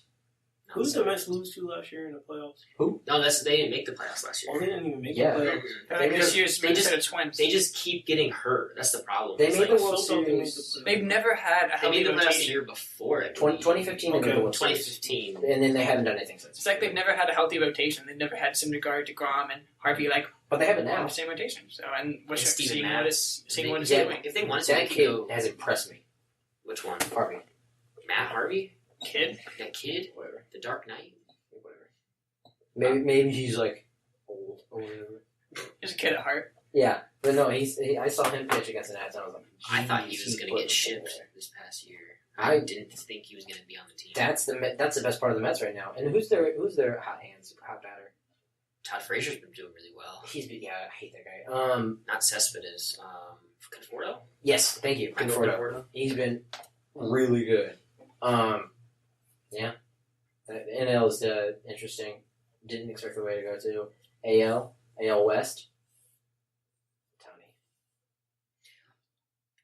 I have to take it back. I have to apologize to you guys wanna Shohei make an Ohtani. apology? Not yet. It's a long season. He It pitched is. 6.3 perfect innings. Okay, well, is this the Eric Thames effect, or is this real? No, it's real. Yeah, but you also got to remember, look at the source. He's playing against Oakland. Yeah, no, but who did he? Who are the Oakland Oakland. A's? No, are these the only two teams he pitched against? Because he had that first game where he gave up 3 runs in 7. That was against That was either Oakland or Chicago. I could be wrong. Because I think... No, that was Oakland as well. All right. Both of his starts have come against... Fair. He's still been... I mean, Chris Davis just hit his first home run yesterday. I mean, yeah, it takes a minute, but it's hard. It's also hard to come out of the gate pitching that well. They've been fun to watch. I think the Angels have been fun. I've been watching a lot of Angels baseball just because it's so much fun to watch. I'll check back in July and see how he's doing. That's fair. It's fair. We'll keep tabs on that. Oh, speaking of Ohtani, you want to hear some high school goals he made for himself when he played at like a baseball academy that I found? Absolutely. Age 24, throw a no-hitter and win 25 games. Throw a no-hitter and win 25 games? Wow. He almost had the no-hitter the other day. He almost had a perfect game. By age 26, win the World Series and get married. Nice. He'll get married for sure. The second he gets that endorsement deal. So right now the dude's 2-0. Holds a 2.08 ERA. And has pitched 13 innings, all innings against the Oakland A's, has given up 3 earned runs and 1 home run, walked 2 people, struck out 18. Averaging 9 Ks a game. One thing... That's good, man. And he's hit a home run off of Corey Kluber. Yeah, and he's hit 3 homers. 2 of them against Oakland. For Ohtani, coming into the league, he didn't care about money. He chose the Angels because it was close to home. Is he going to be Americanized? Meaning, if he continues his hot stretch when it comes time for contract, is he going to still be like, I want to be close to home or pay up? Okay, let me finish these goals. They're incredible. Age 24, throw a no-hitter and win 25 games. All right, you get it. Age 26, win the World Series and get married. Age 36, break the strikeout record. Age 37, first son starts baseball. Age 38, stats drop. Start to think about retirement. Age 40, throw a no-hitter my very last game. I love it. That's going to be great. A lot of the times, like, you saw with Ichiro, like, they come from overseas and they're just not, like, super passionate or they don't show a lot. Ichiro's awesome. Ohtani does. He shows emotion. Like, you saw after he pitched that 7th inning the other day against the A's where 6 and whatever % of his innings were perfect. He got out of a tough situation at the end of that inning to save his no-hitter through 7 innings. Or not no-hitter. Yeah, shutout through 7 innings. And you saw him just, like, cheer when he came off that mound. Like, he was excited. He has like that enthusiasm about him, like a Ken Griffey Jr. Where you could easily call him the kid. Like he plays the game right now. Granted, it is the first week. It's one hell of a week, but it's been a week. He is by far one of the most entertaining players to watch, and I am so bummed that he did not want to share the field with Masahiro Tanaka. Shut up. Yeah, well, it's funny. Babe Ruth's family was like, he's not Babe Ruth yet. Everyone was like, he's the next Babe. He's Babe now. I mean, he's not Babe Ruth yet. There's no worry. He's only hit 3 home runs. Yeah, but he's got a ways. It's so funny because I read an article earlier today. I don't remember if it was Buster Only or not, but it was basically a report came out that Shohei Ohtani wants to play more. So rather than take a day off before he pitches and a day off after he pitches, he wants to hit the day before he pitches. And I'm thinking to myself, I'm like, okay, well, if you're Mike Scioscia, you're like, that's great in theory, and that's great come playoff time, but I'm not doing that come the season. No, I mean, you test that out really in the season, like, because, I mean, you're not really going to miss anything. I mean, that's what put Scherzer on the DL. He was pitching, and then he hit a home run. He stole a base the other day. That was awesome. It wasn't right. I don't want to do that ever again. It felt weird. I don't want him to do that. It felt weird. I don't want to do it again, but I'm so glad he did it. Did you hear his response? No. He was like, if Jason Worth can steal base, so can I. Oh, no. I mean, like, it was a friendly jab, but, like, it was hilarious. But, yeah, I think, I mean, that's what Max Scherzer on the DL last year is. He was pitching, and he was in the process of, like, throwing a really good game. I think a shutout. He hit a homer to left field, and then he got up through one pitch and said, I'm done. Because his neck hurt, and that put him on the DL for, like, half a month. I remember that, actually. That was tough for all Nats fans. Yeah, it hurt. It kind of last year with a lot of injuries. You got Trey Turner, you get Michael Taylor, Bryce Harper with that nasty one. Yeah. Max Scherzer, and then I think Jason Worth was on the DL. Adam Eaton tore his ACL at, like, the very first month of the season. But Ryan Zimmerman stayed consistent. And he has not been consistent. Uncharacteristically stayed consistent throughout the whole year last year. That was awesome. It's a Kellum thing, We went to the same high school. BB. Let's go. Yeah. Do you have any baseball thoughts? Mr. Indians fan. Yeah. Not for the first week, to be honest. I start getting into it like a month into it. Yeah, I mean, NBA playoffs things are going on. But yeah, that's what I've been focused on. But I don't know. Indians are old, and I don't know. I really don't know. I don't think that they're going to win the AL Central. No, and I think the Twins got it. I think the Twins are going to win it this year. Twins are so good. Cleveland's probably going to get in maybe as a wild card, but it's going to be it's going to be very hard to do that because of how I think Seattle's going to make the playoffs this year. I think Houston's going to win the West. I think AOS is going to get both wild cards. Which one? Oh, you're talking about you think Anaheim and Seattle are going to get the wild card spots? Maybe. See, I don't. I think that it's going to be. Okay, I think it's going to be. I think Anaheim's going to get in next year. I think Anaheim's a year away. You're right. The Red Sox are. No, I disagree. Because you got Boston, Baltimore, New York. All right. Boston and Reds. Yeah, let's do early predictions because we're already doing it. So why not? AL East. I think it's either Boston or New York who's going to win the division, and one of those teams is going to go to the wild card. I'll say New York. Which way to we do wish? I say the division. Yeah. Okay. I think Giancarlo can pick it up. He's an all or nothing hitter. He's always been. I know, but like you can't. He's been nothing. He's given you 59 home runs a year. He hasn't been all. He's been nothing. Struck out 10 times in 2 games. Yeah, that's not New York loved it. No, New York booed him, and it was actually super characteristic of the Bronx. Yeah, I think Boston's rotation is too good not to win the pennant. This is sacrilege. Really early. They've been good though. They're 9-2. Paying attention. They're 9-2. Price went down. In their first week, I think they're .026 ERA. But price went down last .026 game. ERA. I mean, their bullpen gives them troubles. Yeah, I think that the Yankees are gonna win the AL East. I think Boston's gonna get the first wild card. I think it's gonna be one of those two. AL Central. I got Minnesota. Minnesota as well. I don't have anyone from there going to the wild card. Yeah, go Twins. What do you think, Mark? Twins. Jacob Rizzi, baby. All right, AL West. I've got Astros winning the division because you can't not have them winning the division. And I've got Angels taking the second wild card. I got Houston and Seattle taking the second wild card. Definitely Houston. Seattle.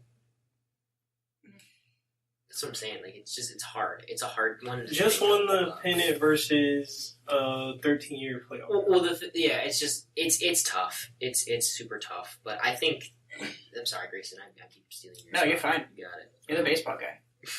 We're all baseball guys. I feel like we're all pretty. I mean, you definitely know the most, but we're all fairly. Baseball is his NASCAR.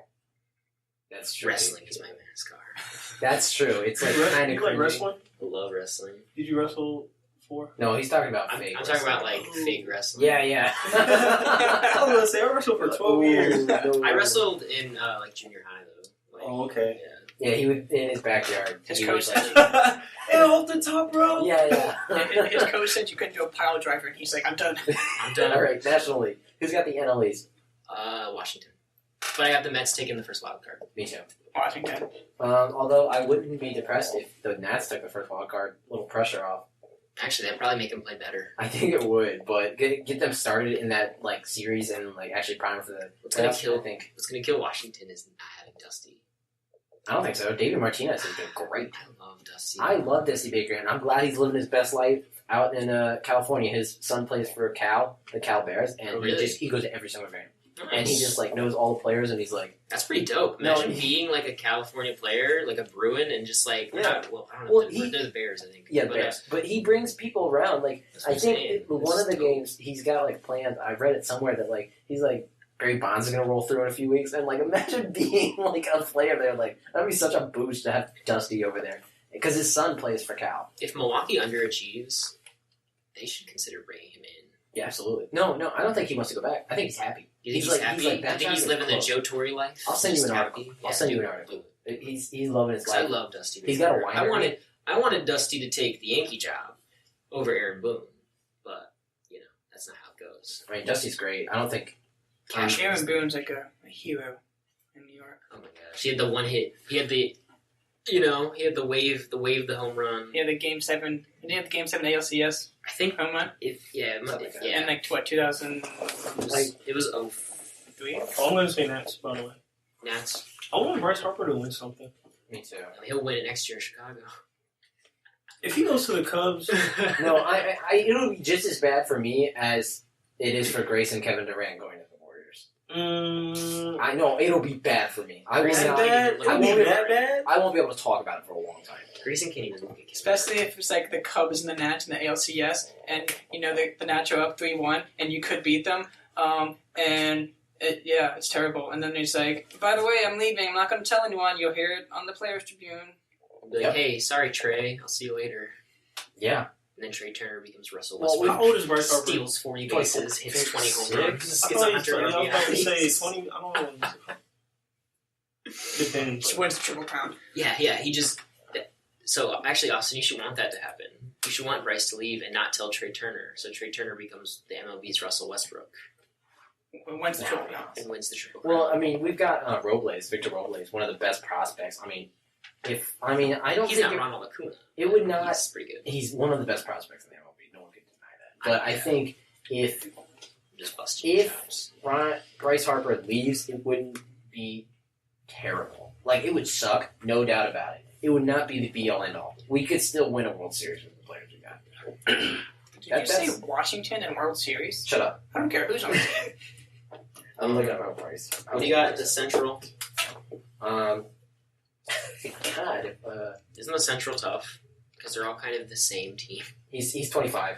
Actually, NL Central, if Pittsburgh keeps playing this way, Pittsburgh, but I don't think that's going to happen. No. I think the Cubs got it. Ooh. See, I was going to say... The Brewers? No, I can't say that out loud. I think that the Cubs are going to win it. But I do love Milwaukee. Look at the start that Chicago had last year. Same thing. They didn't start hot. Yeah. And That's fine. Baseball, you got 162 games to make it up. You don't have to start hot. It's true. Doesn't matter. I mean, the only sport where you should start hot out of the gate is football. Everything else 16 you games. can, everything else you can make up. I mean, basketball you should be getting there. It's not a deficit. Same with hockey. Like, it's not terrible outside of 5. But the Caps had a terrible first quarter of the season. Especially with baseball, you got wild card games and stuff Yeah. like that. And plus, the top seeded team doesn't always win. Yeah. The Giants a few years Rarely. ago, weren't they Rarely. a wild card? And Yeah. they went to the Yeah. They went on World that Series? miracle run. The first They were team, really good too. the first seeded team rarely wins. Houston was the first time it happened. I think like over 20 years. Like, I'm not kidding. Yeah, but Houston is just a whole other animal. They're stupid good. I mean, you could like, oh, we won a World Series. That's pretty good. Let's sign Garrett Cole. Yeah, let's trade for Garrett Cole and and then didn't they sign Verlander to an extension or something? Yeah, I think so. Yeah, and like I mean, why would Verlander want to leave? well, no, Good but their It's their the best rotation. Their bullpen The is best. ridiculous. They're just good all Their around. There's no offense- flaw. There's no flaw in that team. Their offense is also stupid good. It's so Not good. too is okay. Yeah, Altuve, Ethan. I mean, he's giving me 320. I want Let- 350. Let's see if he pitches 500, and then we'll talk about him being MVP. But NL Central Cubs, and And then West is kind of fun. NL West is very fun. I got the Rocks winning, Me and too. I have the Diamondbacks in as the second wild card. Who was your first wild card, Mets? Yep. I got Dodgers in the wild card. I like the Diamondbacks. It's fair. I mean, honestly, there's not much difference between the Diamondbacks and the Dodgers. No, I mean, like I the got Diamondbacks and the Rockies being atop that division. Mhm. I like both their teams. I like players on both those teams. and I hate the Dodgers. Goldschmidt. I'm a big Goldschmidt fan. Yeah, I love Paul. And obviously, Arenado. I mean, Yeah. he Yeah, has for a sure. mean, With the he has a haymaker. mean right hook. With the haymaker. No, yeah. My laptop died. But the team to definitely watch out for, in my opinion, is Milwaukee. I just think that outfield's too talented, and that their hitting should be tons better than it is. Is Eric Thames going to have another No, but deployment like he he did doesn't last have year? to. When He does, Lorenzo yeah. Cain comes Yeah, back, he doesn't. You're right. when Lorenzo Yeah, that's right. He's out. when Lorenzo Cain comes back, if Ryan Braun can pick it up, if Ryan he Braun starts is playing my at biggest first, kind of like mystery of the season. and Kristen Yelich, I mean, Christian Yelich, I forgot about that too.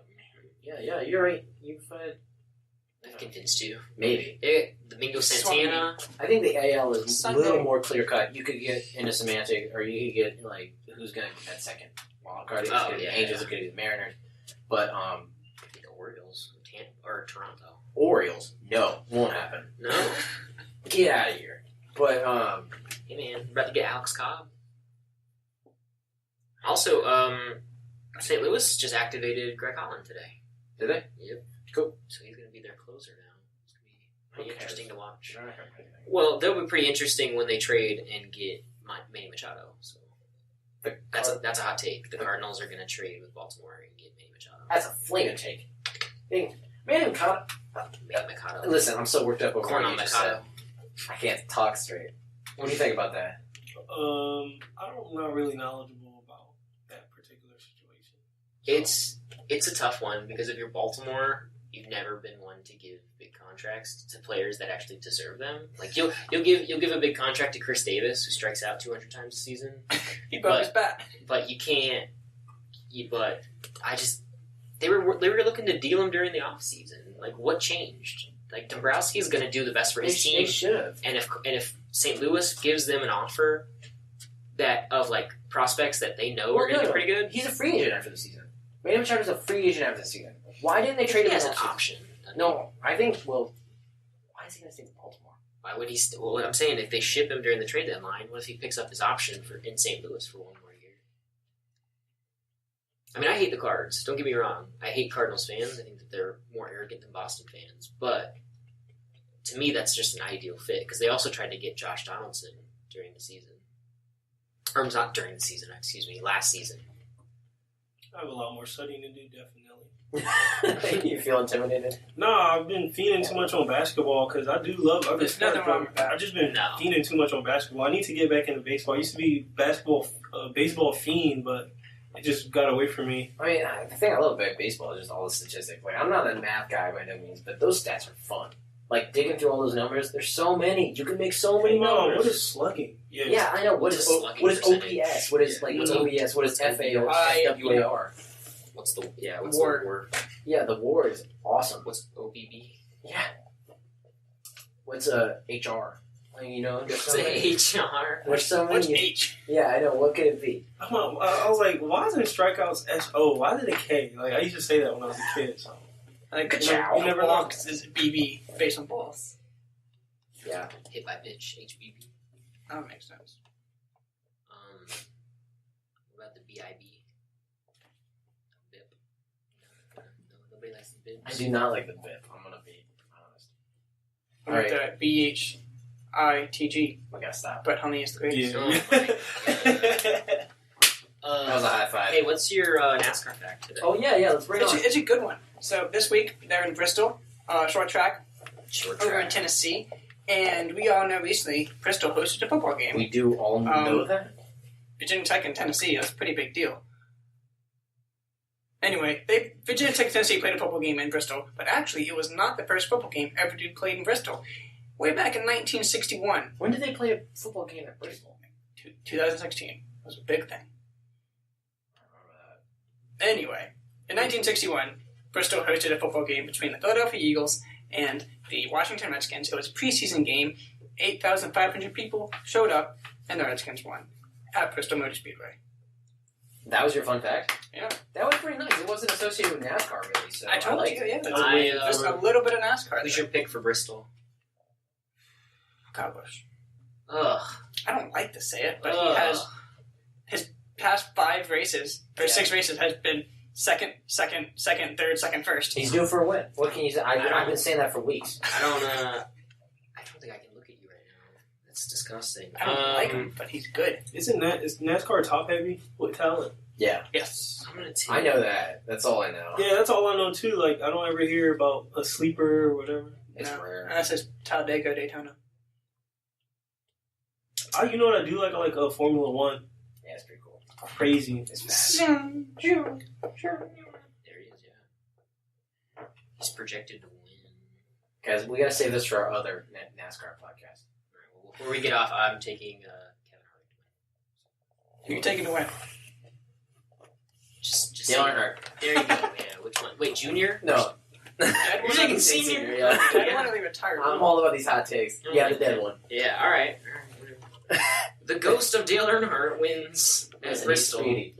All right, thanks for tuning in. Thank you for Mark for being on for the first time.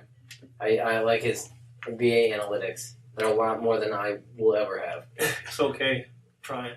Yeah, hopefully we'll get him into more sports. Hockey. Yeah, definitely. I like hockey. Definitely. I want to play. I want to try to play. I played for years. It's tough. It's- Hey, I'm all for tough. I wrestled, I played soccer, and I played baseball. So I like tough. Okay. It's fun. All right. We'll put you on skates. See how you do. Yeah, rollerblades first. I don't want to. Ice skate's so much fun. Ice is a lot of fun. It's tougher. It's tough. I've been ice skating. I It is tough. think it's easier, honestly. All right. Well, we'll peace out. Thank you so much for listening. If this is episode 7 or 6 or whatever, we hope you enjoyed that NASCAR fact.